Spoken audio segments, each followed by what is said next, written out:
um pouquinho, né, sobre o tema. Gente, não vai ser nada cansativo, vai ser um bate-papo legal. E quero que vocês também, acho que é importante, né, Ellen, que as pessoas interajam, façam perguntas.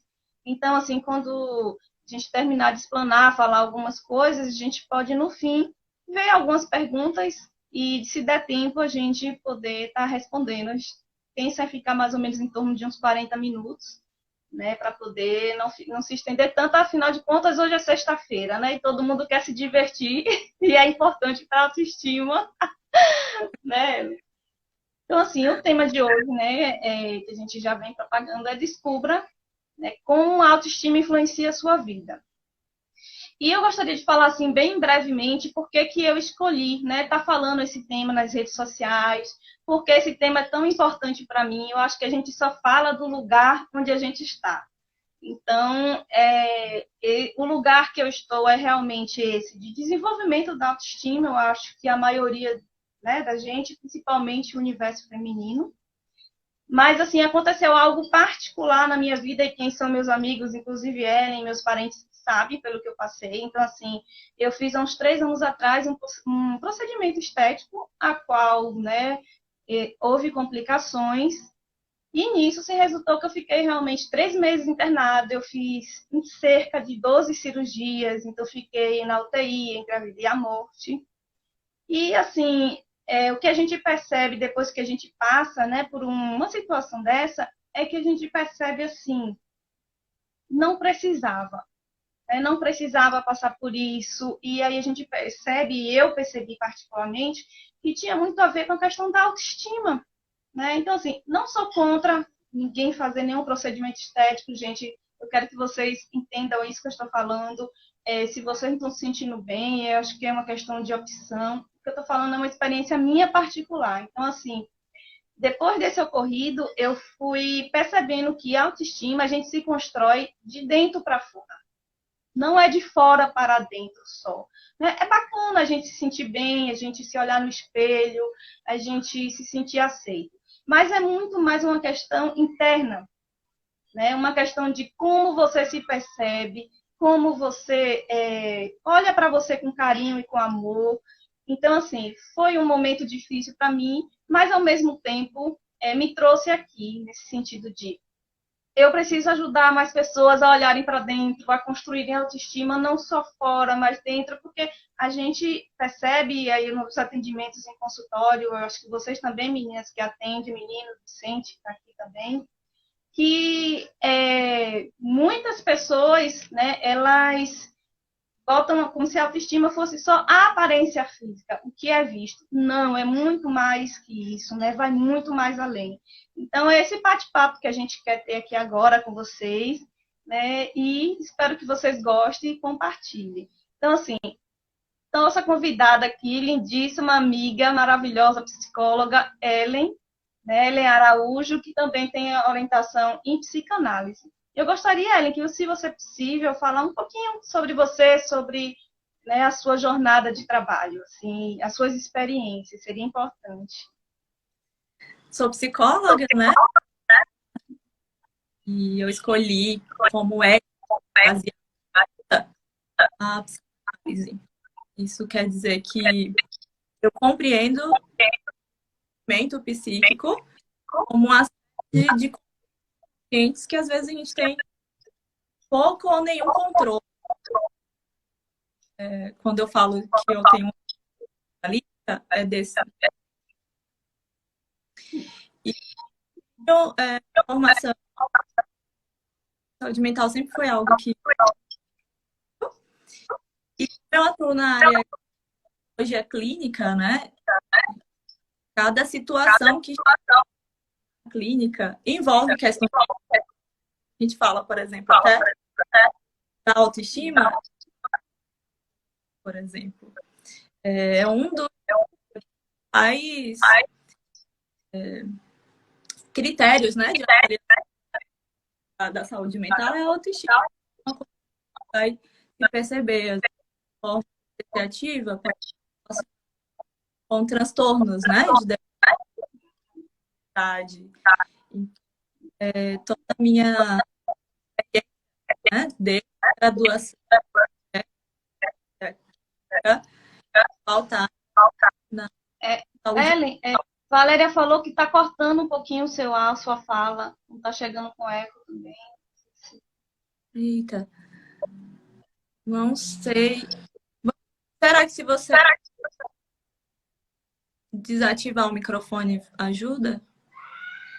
E agora, estão me ouvindo melhor?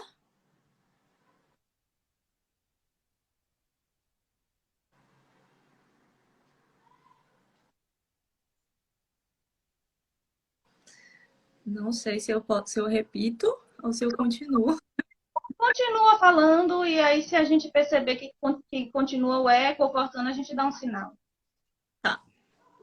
Mas é basicamente isso, assim. Sou uma psicóloga que tem especialização em saúde mental e todo o meu trabalho é em torno de cuidar, né? De pensar a saúde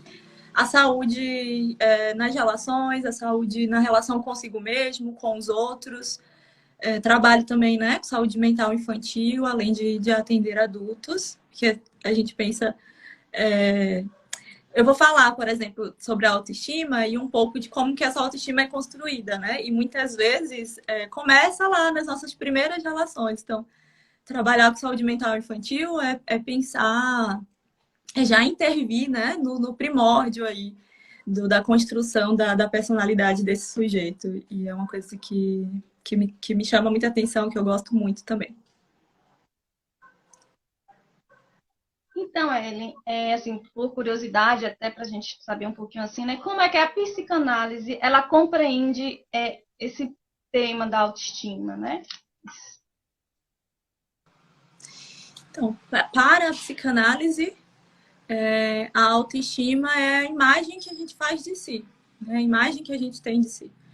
Então, vai se relacionar. Existem outros conceitos também, né? Que muitas vezes a gente vai ver em escritos, né? Teóricos, né? Psicanalistas, que são correlatos, né? Eles falam, às vezes, de amor próprio, auto-amor, né? Mas estamos falando da mesma ideia, né? Do mesmo conceito que é autoestima. E é essa imagem que se faz de si, que está relacionado, às vezes, como o indivíduo se vê, né? Ou como ele acha que é, como ele se vê e como que ele reage na relação com os outros e consigo. Então, é mais ou menos assim, de uma forma bem resumida, o quanto de libido que esse indivíduo retorna para si, né? A gente está sempre investindo nossa libido em várias áreas, e a autoestima, o auto-amor tem a ver com o quanto de libido que o indivíduo retorna para si mesmo, que ele investe em si, né? E para psicando um pouco, a autoestima ela vai ser construída desde a tenridade, né? Então, Lacan, por exemplo, ele fala mais ou menos da ideia do estágio do espelho, né? E as outras pessoas vão funcionar como espelhos refletindo, né? Que lançam a nossa própria imagem. Não sei se eu já estou me adiantando aqui. Mas não tem como falar em autoestima e a gente, né, não dá um apanhado, porque é como você falou mesmo desde o início, né, Ellen?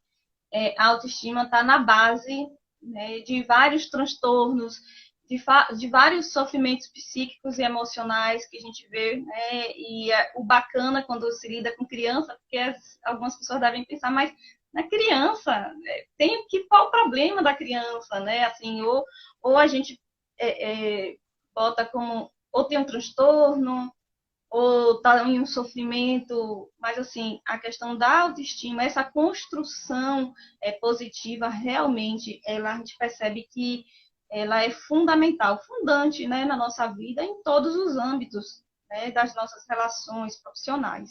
Então, já pegando esse gancho, assim, como é que essa autoestima influencia na nossa vida, assim, no dia a dia, nos relacionamentos amorosos? Eu acho que é muito importante. Teve até uma pergunta de uma pessoa que falou exatamente, me fez essa pergunta, tipo, o meu namorado, a gente sempre tá brigando e quando a gente briga, a gente fala em terminar.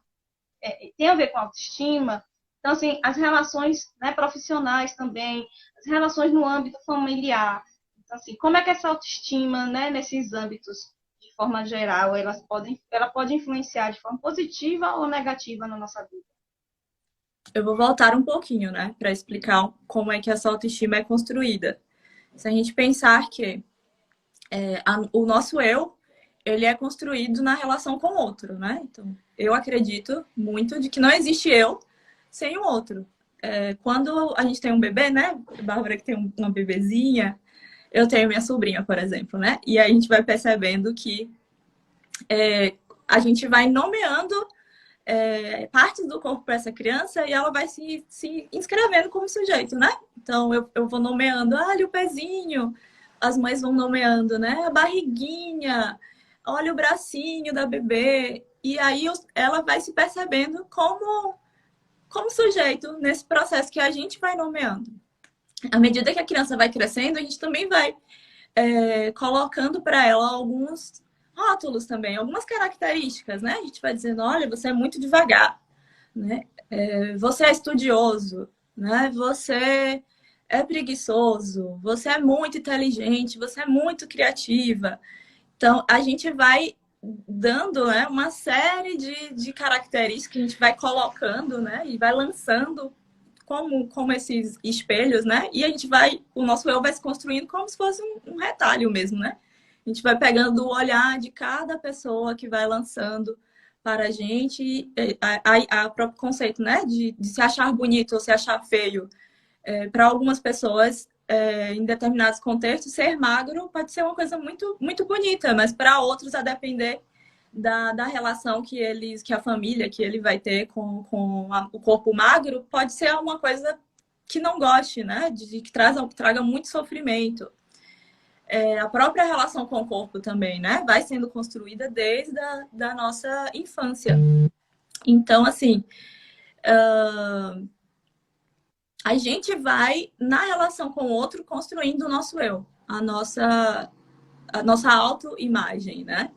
E à medida que a gente vai crescendo, quando a gente cresce, a gente vai atribuindo um juízo pessoal de valor a essas características, né? Então, quando na adolescência, na vida adulta, a gente já vai entendendo, atribuindo uma qualidade a essas características. Então, ser assim é ruim, ser de tal forma é bom, ser de tal forma é errado, né?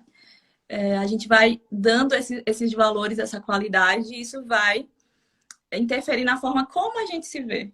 Então, se de repente, né, uma pessoa se vê como alguém, escuta muito que ela é muito devagar em realizar determinadas atividades e ela acaba atribuindo um valor negativo a isso, isso pode interferir na própria, pensando assim, na relação de trabalho, né? E dela já se colocar como uma pessoa que é devagar, que não consegue dar conta, né? De tarefas que exijam uma produtividade maior, uma proatividade. Isso vai interferir completamente na forma como ela vai se posicionar diante dos outros. Então, a gente entende, né? Que essa imagem vai ser construída na relação com o outro e nesses reflexos que as pessoas vão lançando, né? Essas pessoas, geralmente pessoas significativas para a nossa vida, né? Porque não é o olhar de qualquer pessoa, mas geralmente o olhar do nosso núcleo familiar, que às vezes é o núcleo principal ali, né? De afeto que a gente tem e que vai construindo aí o nosso eu. E se a gente tem, por exemplo, na infância, um sentimento, né, de competência, de potência, né, pessoal, isso vai, por exemplo, possibilitar, né, ou contribuir para a gente construir uma autoestima saudável. Mas muitas vezes, se a gente tem uma sensação, né, pode ser também uma sensação de abandono, né? A partir das relações que a gente vai desenvolvendo, ou se por conta de alguma crença, né, que a gente construiu, acabamos construindo formas de lidar com as situações de fuga, de evitação. Muitas vezes isso vai vir, né, nas relações como uma forma de lidar. Então, eu aprendi a lidar com determinadas situações da minha vida. Quando as coisas ficam difíceis, eu fujo, né? E é importante às vezes, porque existem processos na vida, né? E quando a gente está atendendo determinados pacientes, a gente sabe que existem situações que trazem muito sofrimento para a vida de um paciente e que é preciso que uma mudança aconteça, e às vezes a mudança vem no sentido de sair de determinados contextos em que ele está presente, né? Mas também é importante, né, quanto psicólogo, nosso olhar também é nesse sentido de entender o quanto que às vezes é uma resposta não adaptativa, né, de fuga, de evitação, né, diante. Então, um término pode ser, às vezes, uma solução para um relacionamento que não está mais funcionando, que não tem sido saudável, mas às vezes pode ser uma evitação por conta do desconforto que aquilo gera, por conta do que aquilo toca, né, ou mexe na vida da pessoa, que causa desconforto e que às vezes ela não está conseguindo lidar. Então, a forma como a gente vai construindo nossa autoestima, às vezes também nos ajuda a ter a consciência, né, de que eu consigo lidar com certas situações que acontecem comigo e às vezes também prejudicam no sentido de achar, da pessoa não se sentir capaz de lidar, de resolver situações que lhes acontecem, né? Sim, é importante. E aí, como você trouxe, né? E aí, a gente vê algumas pessoas vão no consultório e aí traz uma questão pertinente, né, do presente. E aí, quando você traz assim, vamos trazer a família, e é exatamente para a gente perceber assim, de onde que vem, né, essa característica, às vezes, de baixa autoestima, de não merecimento, de achar que merece relacionamentos doentios e não saudáveis e permanece, né? Tem N motivações para a pessoa estar naquela situação.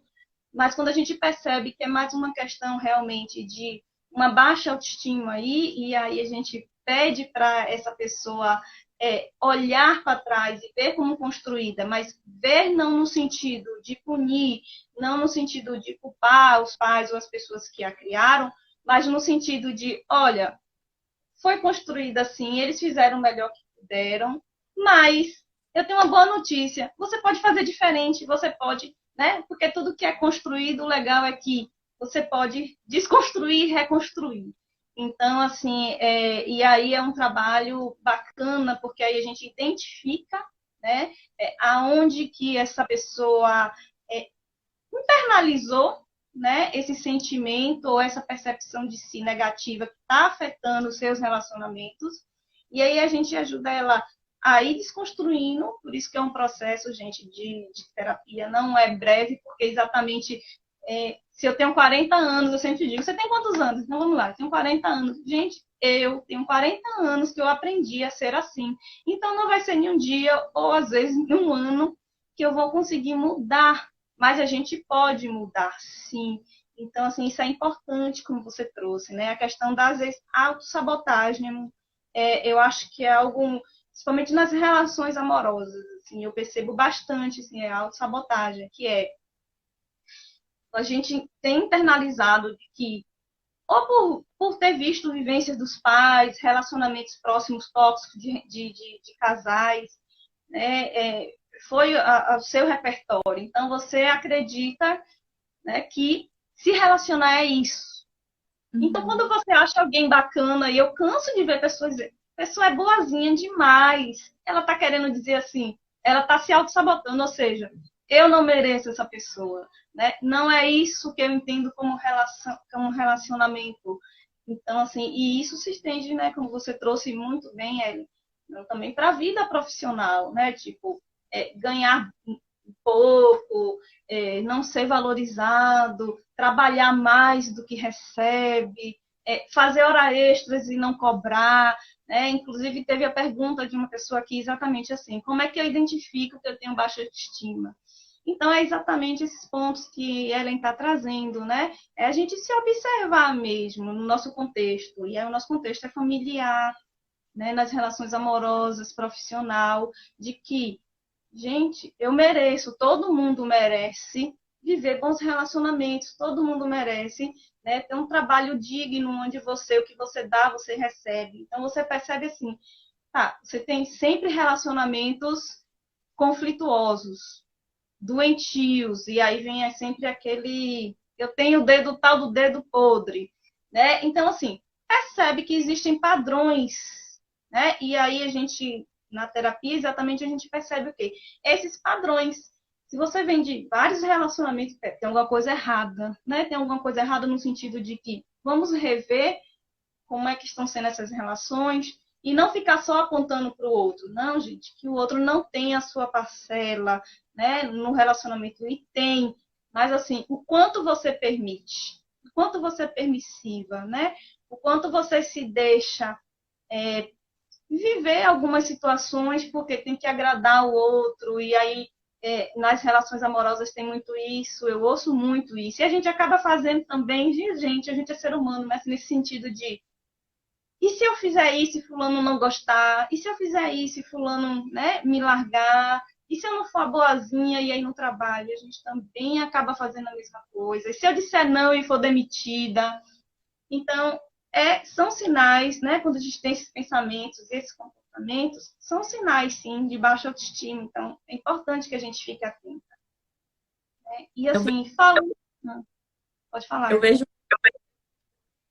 dois lugares, muitas vezes, quando eu acompanho terapia. Um é essa figura da boa menina, né? Que precisa sempre agradar, precisa sempre ser perdão, precisa, não pode dizer não, né? Tem sempre uma preocupação, né, com o que o outro vai pensar a seu respeito. E às vezes o outro papel é dessa mulher guerreira que não precisa de ninguém, né? Que não quer ser cuidada porque em algum momento, talvez na vida,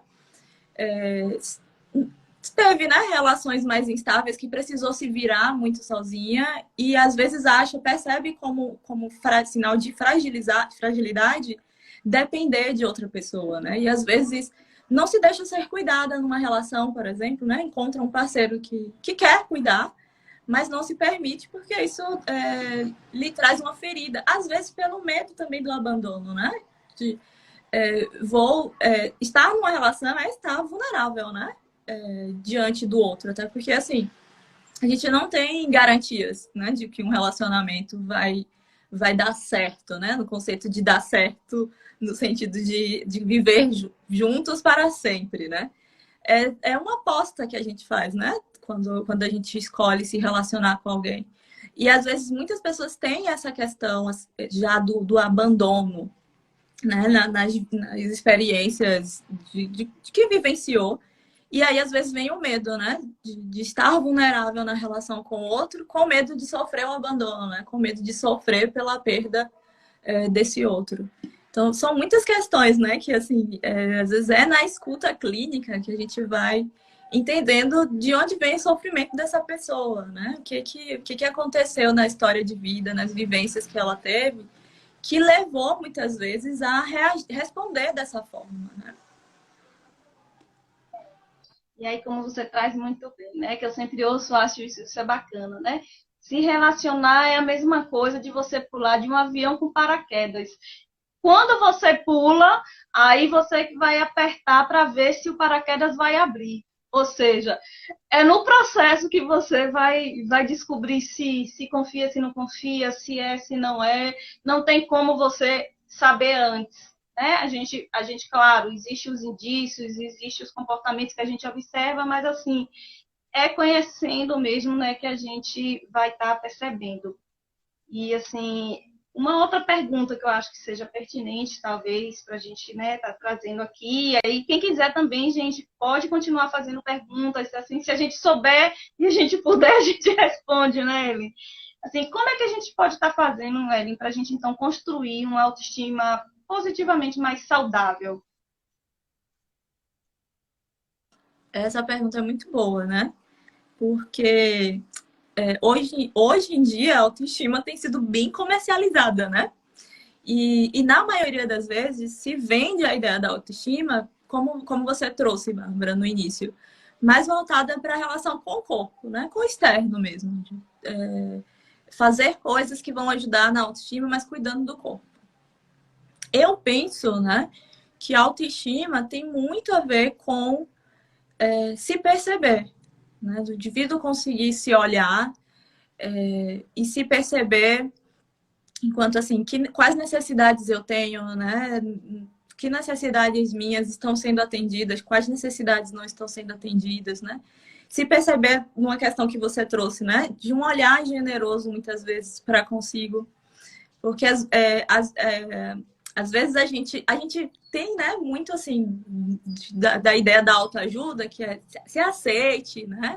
Você é maravilhoso, se aceite do jeito como você é. E aí, às vezes, as pessoas têm uma ideia, eu percebo, errônea, de que aceitar-se uma ideia de conformismo, assim. Se aceitar é se conformar na forma que você é e não gerar nenhum compromisso com a mudança. Eu acho que a autoestima tem a ver com a pessoa conseguir se perceber, se olhar, mas ter esse olhar, né? Que não é nem de permissividade, no sentido de conformismo, né? Com a forma. Eu sou desse jeito, vou ser sempre assim, né? Síndrome de Gabriela. Nasci assim, vou ser sempre dessa forma. E também nem ter um olhar carrasco do tipo... sou a pior pessoa, né? Não mereço nada de bom na minha vida, nunca irei mudar, né? Mas ter um olhar generoso. Eu acho que à medida que a gente se percebe, às vezes a gente já tá mudando um pouco, né?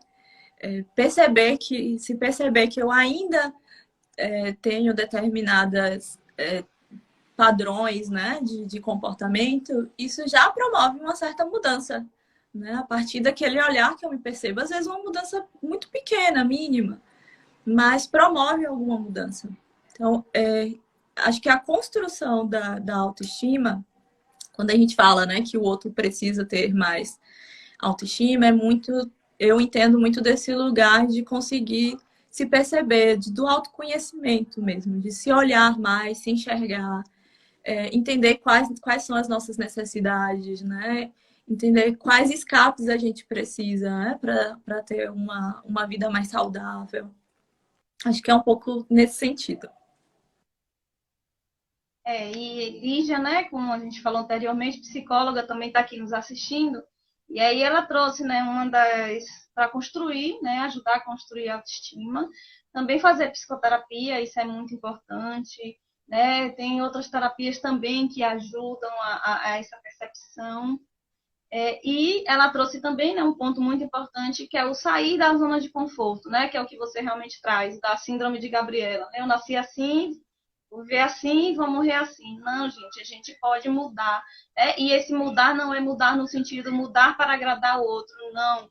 É mudar porque a gente percebe que tem algumas coisas que ainda, né, não tão bacanas e que estão atrapalhando nas nossas relações, sejam elas amorosas ou sejam elas no âmbito familiar e profissional, melhor para você ficar melhor enquanto pessoa e para estar melhor no mundo. Então, eu acho que isso de fato é importante. Sair da zona de conforto, né? E a gente sabe que o sair da zona de conforto não é nada legal, porque já está falando, né? Eu saí de um conforto, eu vou para um lugar que não me é familiar. E aí realmente assusta, né? Dá medo, mas que é necessário para a gente se desenvolver enquanto pessoa, enquanto ser humano, né? Como eu trouxe minha história aqui no início, eu acho bacana que a gente compartilhe essas coisas, porque para a gente entender que seja de uma forma física ou sentimental, né, psicológica ou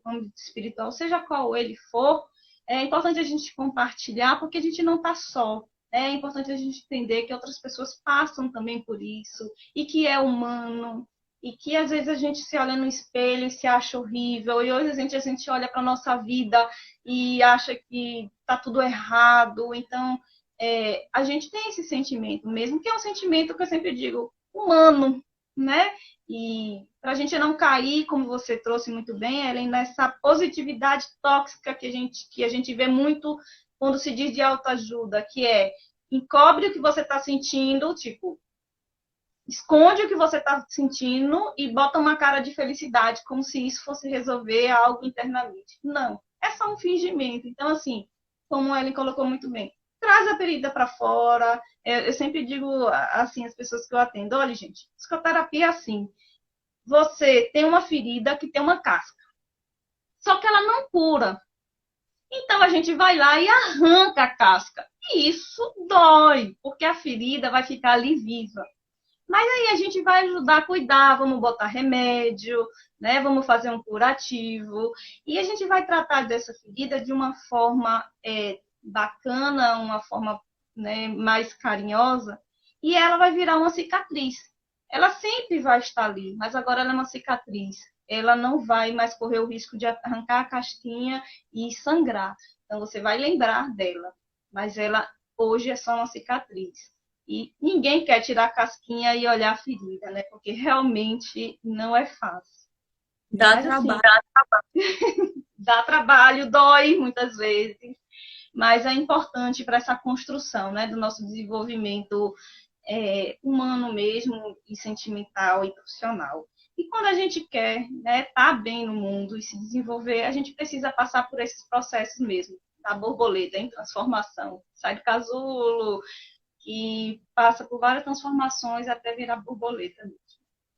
Então, assim, Ellen, quais as dicas que você assim traria para a gente poder elevar mesmo essa autoestima, cuidar de forma melhor dessa autoestima?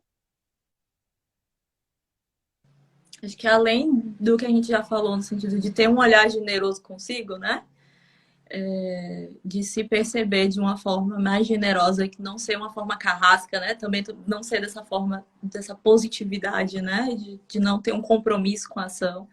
Mas assim, de conseguir se olhar, de perceber o quanto de potência que a gente tem, né? De perceber o quanto que a gente ainda pode melhorar e conseguir se perceber nesse sentido, com as nossas potências e com as nossas limitações também, né? E às vezes assumir um compromisso consigo de mudança. Acho que além de ter um olhar generoso consigo, uma outra dica que eu daria de como a gente construir uma boa autoestima, né? Uma autoestima saudável também é de não se prender tanto à imagem dos outros, né? Ou não se prender tanto à preocupação da avaliação que os outros fazem da gente, né? O tempo todo nós estamos na relação com os outros e às vezes as pessoas trazem, né, imagens nossa, né, de como eles nos veem e nós ficamos muitas vezes presos a essas imagens, assim, querendo agradar aos outros ou querendo corresponder em algum sentido às outras pessoas. E aí a importância de, às vezes, se assumir que a gente não tem palavra de rei, né? Que nós podemos mudar as nossas certezas, a gente pode mudar como nós somos, né? O tempo todo, né? Enquanto isso fizer sentido pra gente. Acho que é uma dica também, né? Da gente não se preocupar, às vezes, tanto. Eu sou mais preocupada com as pessoas que dizem que não mudam nunca, sabe? Que estão sempre constantes da forma como são, do que as pessoas que estão sempre mudando, estão sempre se atualizando, né? De acordo com as mudanças, as vivências que vão experimentando, né? Sofrendo na vida. Deixa eu ver, outra dica que eu daria, além dessa questão do olhar generoso, de poder estar aberto a essas mudanças. Não sei, Babi, o que você diz aí também de dica?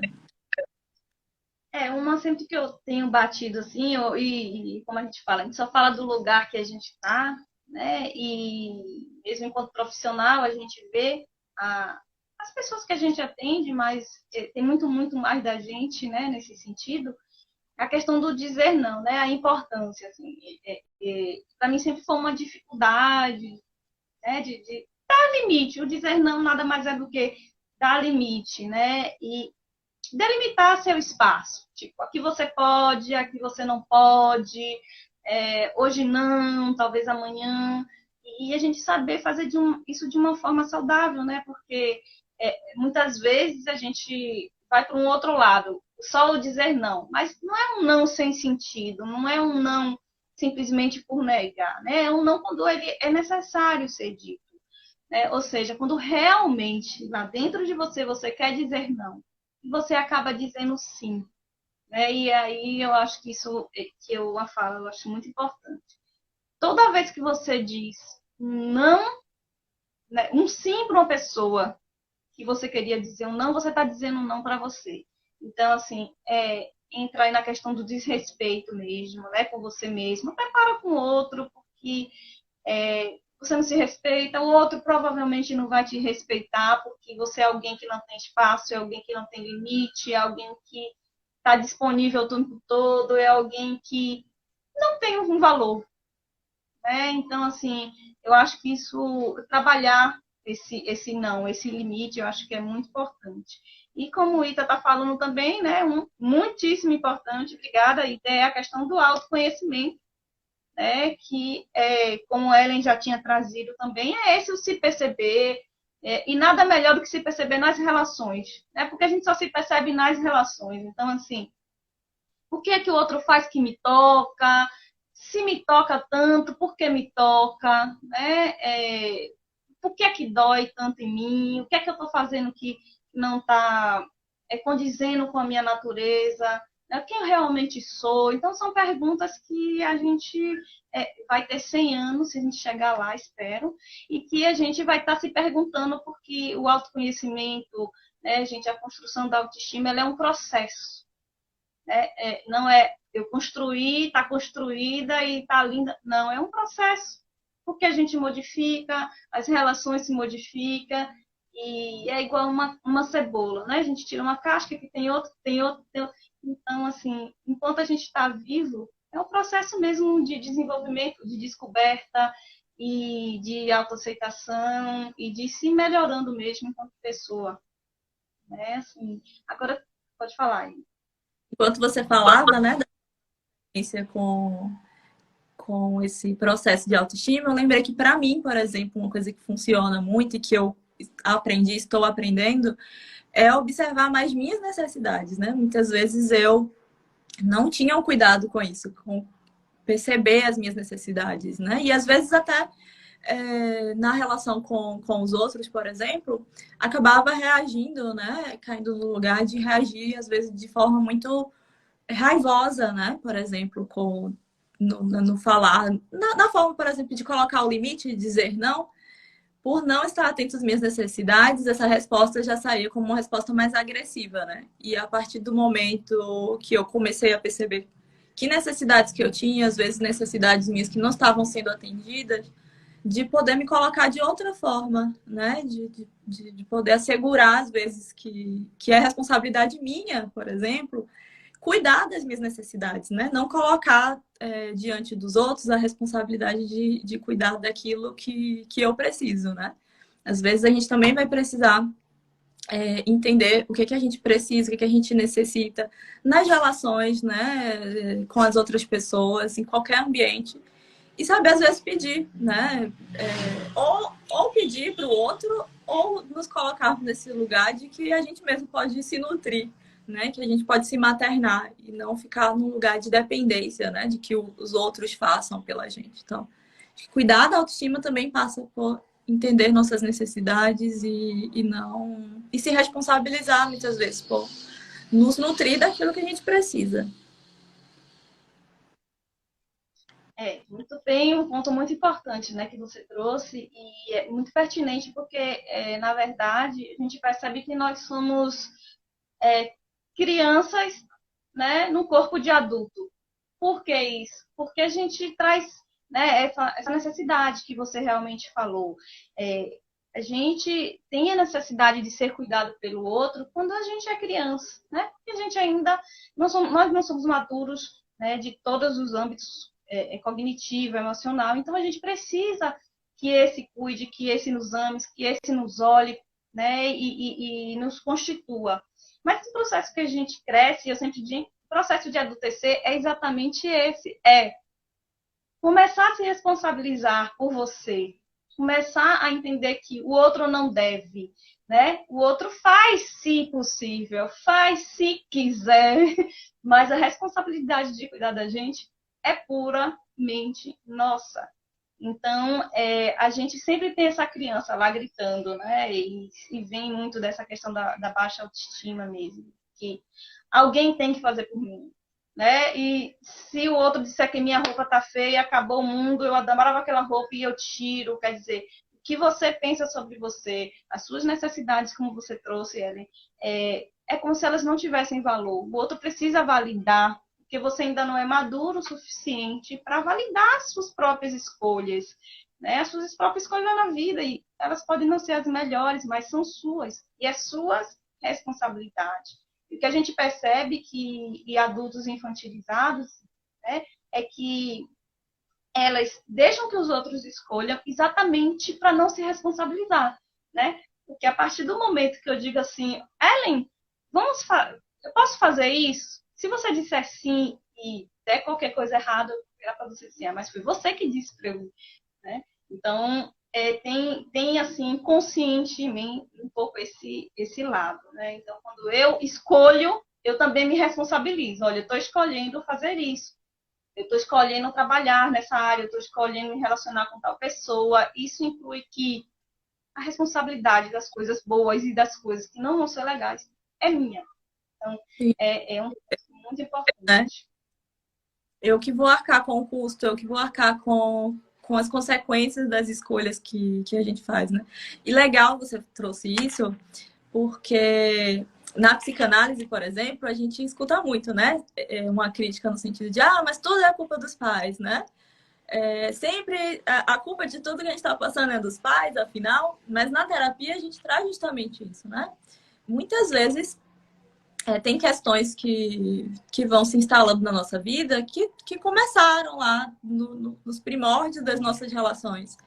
Mas nesse processo de adultecer que não acaba nunca, né? Um processo que a gente continua adultecendo, a gente vai se percebendo agora como nós somos os responsáveis, né? A gente sai desse lugar infantil, né? Que é o lugar de ser dependente mesmo, né?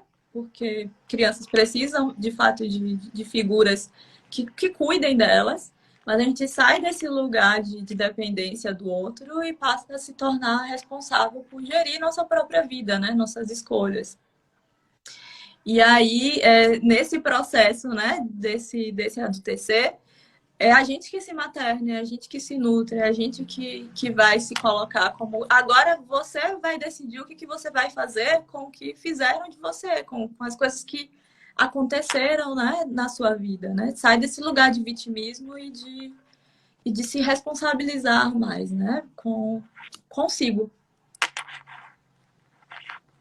Porque jogar responsabilidade nos outros é fácil, né? E aí a gente vai fazendo isso, a gente tira isso dos pais, e aí vai jogando as relações amorosas no chefe, e a gente vai projetando mesmo em outras pessoas esse lugar que é nosso, né? Que você trouxe muito bem. E que é um lugar mesmo que eu preciso me responsabilizar por mim. Os pais fizeram, como você trouxe muito bem, não é uma questão de culpa que a gente vem falando desde o início, não, a gente só está espelhando, dizendo de onde vem. E os pais fizeram o melhor que eles puderam, com certeza, e era o que eles tinham para hoje. Mas a pergunta é assim, tá, eles fizeram isso, deram tudo que puderam, e a pergunta é, o que é que você está fazendo por você hoje, já que você é um adulto? Nada. É só entrar nesse processo, né? De se vitimizar, se vitimizar para realmente não entrar nesse processo de adultecer, que é, tá, fizeram, aconteceu, acabou, agora eu vou para frente e eu vou melhorar isso. Me responsabilizo com a minha vida. E não, a gente entra nesse processo e aí vai trocando só os personagens. Agora é o marido, o chefe, o filho, e aí sucessivamente. Mas assim, é, foi maravilhoso, trouxemos aqui o tema. Espero que vocês tenham gostado, mas vamos ver se alguém tem alguma pergunta. Se alguém tiver alguma pergunta, gente, pode fazer, que eu e ela estamos aqui para tentar responder da melhor forma possível, né, Eli? Então, estamos aqui aguardando.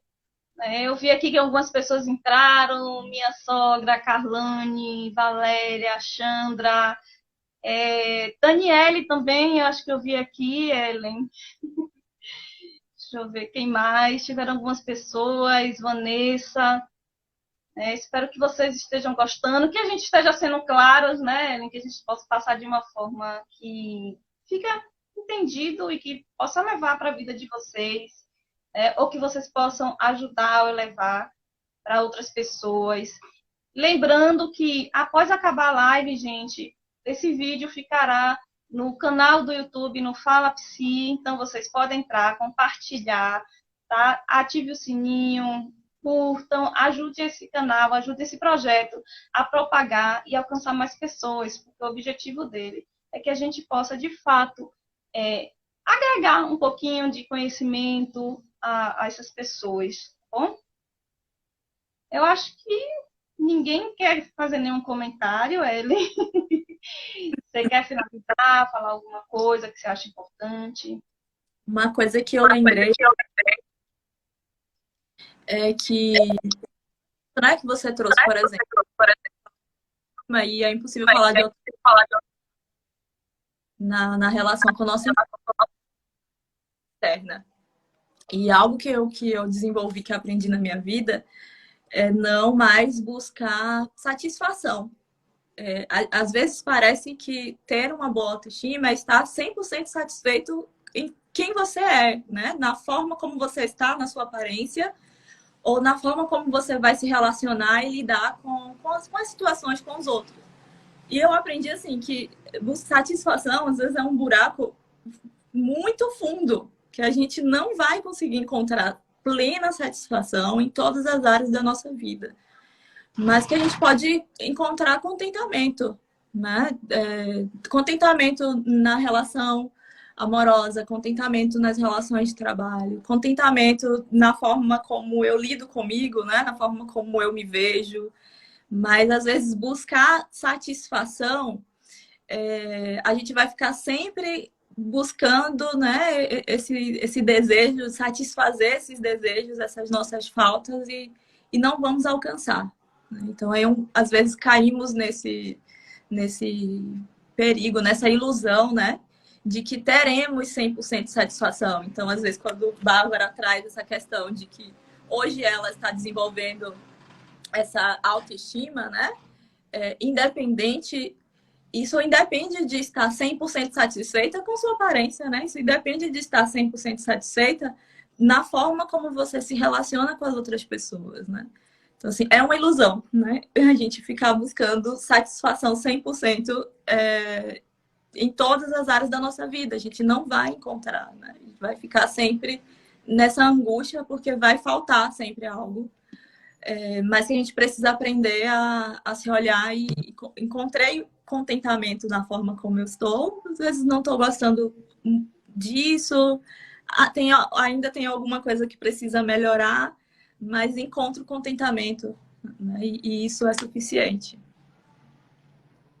E aí eu acho que vai muito assim, né? Que é preciso, que você trouxe muito bem, e é preciso um cuidado da gente, é assim, eu não estou bem em comparação ao quê? E a quem? Né? Porque normalmente a gente cai na insatisfação por comparação.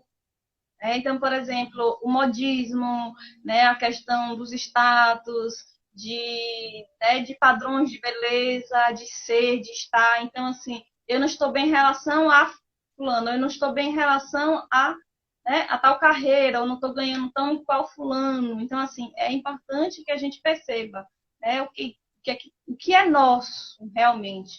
E, assim, não existe, né? Não deveria existir padrões de beleza, porque na real não existe, né? Na verdade, o que acontece é que precisa se vender algumas coisas e se criam padrões para exatamente a gente cair nessas armadilhas de que não estou legal e aí gera insatisfação. Porque para a gente comprar, a gente tem que estar insatisfeito, né? Para a gente adquirir muitas coisas, a gente precisa estar insatisfeito. Porque se nós estivéssemos satisfeitos, nós não tínhamos tanta necessidade de consumismo, porque a gente estaria de boa, tranquila, ansiedade, calma, sem compulsividade, né? Mas, assim, essa questão da comparação e desses modelos que são colocados, isso tem castigado muito, sobretudo o universo feminino, né? Porque é o universo ali que é mais cobrado nesse sentido. Comparação é a morte desse contentamento, né? É a morte da alegria. A gente fala que é importante a gente buscar contentamento, justamente a comparação acaba com ela, né? Porque vai ter sempre falando em redes sociais, por exemplo, né? A gente está aí o tempo todo conectado, redes virtuais, e a grama do vizinho é sempre mais verde, né? E aí se comparar com esse outro é justamente matar esse contentamento que a gente não vai acabar construindo em si, na forma como se está. E é isso mesmo, né? O capitalismo cria isso, né? Ele quer criar na gente insatisfação para que a gente consuma, né? Nós somos os produtos, né? E eles querem que a gente o tempo todo busque consumir, né? Nos vender coisas. A Milton, inclusive, até botou aqui, né? Todo padrão é, de certa forma, uma prisão, exatamente, né? Porque nos aprisiona a ser de tal forma. E aí entra a questão da autoaceitação, né? Eu nunca me aceito como sou, porque, na verdade, o que eu sou não é bacana, né? O que eu sou não é legal, o legal é o outro, como ele trouxe muito bem, a grama do vizinho é mais verde. E quando a gente entra nas redes sociais, está todo mundo muito linda, maquiada, perfeita, e a gente sabe que existem vários filtros, photoshops e tantas outras coisas, mas no fim a gente compra mesmo, né? Inclusive, tem um estudo que a depressão tem aumentado muito exatamente por conta dessas visualizações, né? Quanto mais a pessoa visualiza e vê pessoas bem, fazendo coisas maravilhosas, sendo maravilhosas, elas questionam a vida delas. Minha vida é horrível porque eu não estou fazendo as coisas de fulano ou porque eu não tenho o corpo de fulano. E aí a gente acaba comprando mesmo e acaba sofrendo, né, por esses padrões impostos. Então é isso. Se alguém quiser falar mais alguma coisa, se tiver mais alguma pergunta, né? Foi bacana, adorei falar desse tema com você, Ellen, tinha tanto tempo que a gente não se via, viu? Obrigada mesmo pela sua contribuição, que foi ímpar aqui e ajudou, e espero que continue ajudando, né, as pessoas a propagarem realmente o conhecimento. Eu não estava vendo quem estava aqui, mas agora eu vejo que é a Milton, Eloá, Vanessa West também, que é colega psicóloga, Itana, Eudine, Ana também está. Obrigada por todos que dedicaram, né, parte do seu tempo para nos ouvir e contribuir também, né, com esse momento. Bárbara, é um prazer estar aqui, trocar com você. Espero que a gente tenha outros momentos, né? Tenha oportunidade de ter outras conversas como essa. Aprendo sempre. Sempre, né? Sempre uma troca, a gente está sempre no processo de aprendizagem, sempre, né? Então, te agradeço, Ellen, imensamente e vamos marcar fazer mais vezes. Agradeço a todos que participaram aqui. Como eu disse antes, o vídeo ficará lá no canal do Fala Psi, em Ellen. Gente, sigam a Ellen também lá no Instagram. Ellen, qual é o seu Instagram? Tá aqui, vai estar aqui embaixo, gente. Sigam Ellen, tá? Ellen tem conteúdos bacana, vai agregar na sua vida. Agradeço aí a Liz, que também faz parte aqui da equipe, que está sempre aqui colada com a gente, a Matheus, a todos que participaram, né? Porque isso é importante. E, gente, tenham uma boa noite. Boa noite. Boa noite. Boa.